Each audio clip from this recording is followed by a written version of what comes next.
right now, if you are in a business where you have recurring invoices, currently recurring invoices and proposals are not linked up together. You can't start a recurring invoice from a proposal. They're two completely separate entities. So we kind of developed this workaround that still gives you the ability to utilize the proposal and at least get a recurring invoice on the right path.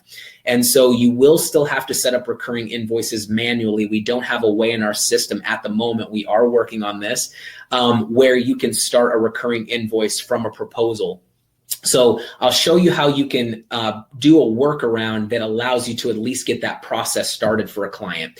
So what I have here is a client will be able to select a pay in full or monthly option, or if you just want it to be a monthly option, that's okay too. But what we're going to look at is if you offer a pay in full option or a monthly option on your proposal, we're going to take a look at what you can do there. And so they can have a pay in full option or monthly option from the proposal, and this will account for the first installment. So when they go through that proposal contract invoice, that's going to count as their first installment in that monthly option, and then you can set up a recurring invoice afterwards. So let me show you how to do that here. So if we go in templates and forms, we'll take a look at our last proposal, then we'll open it up for questions.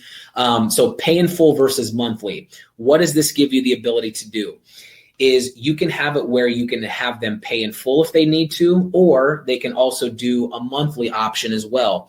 And so what you're going to do is the package that I have here set up is going to be $1,000. So if they decide they want to pay in full, it's cheaper to go that way because if they decide to do the installment plan, $100 a month over a year would be $1,200. So it's a little more expensive to do the installment plan.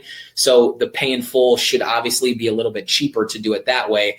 So if they click on this, it's going to be pay in full, and they're going to pay that $1,000 up front when they get to the invoice. For the payment schedule for this, you want them to pay 100% immediately. So if you're taking notes and this is exactly what you want to do, your payment schedule is going to be pay in full. 100% is going to be due regardless of which package they choose, and I'll show you why.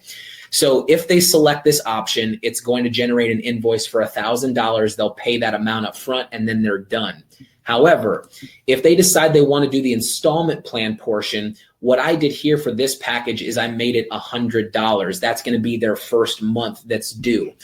This package on your proposal should be whatever your deposit needs to be. If they're doing an installment plan and you need them to pay $400 to get that installment plan going, that's going to be what your package price is. I did 100 because I only require 1 month up front.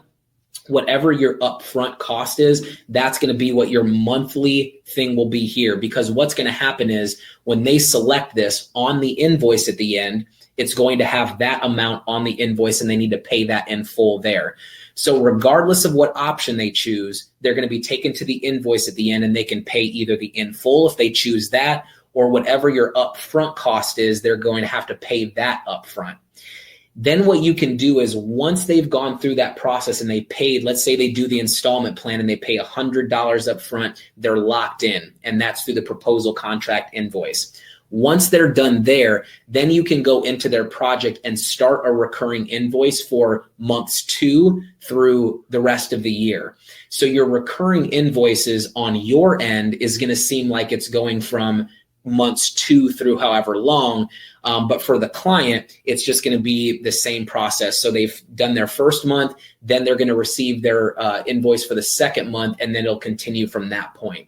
So until we have it set up where recurring invoices can start from proposals, this is a great workaround for you. Use the proposal to collect their first month upfront and then go in and start the recurring invoice for the remaining months. Or if it's like a subscription service, you can just leave the end time as never on your recurring invoice, and then it works like a subscription. It'll just keep going until you stop it. So that's going to be how you can still utilize the proposal and still kind of tie it into the recurring invoices for right now. So that's a workaround that we came up with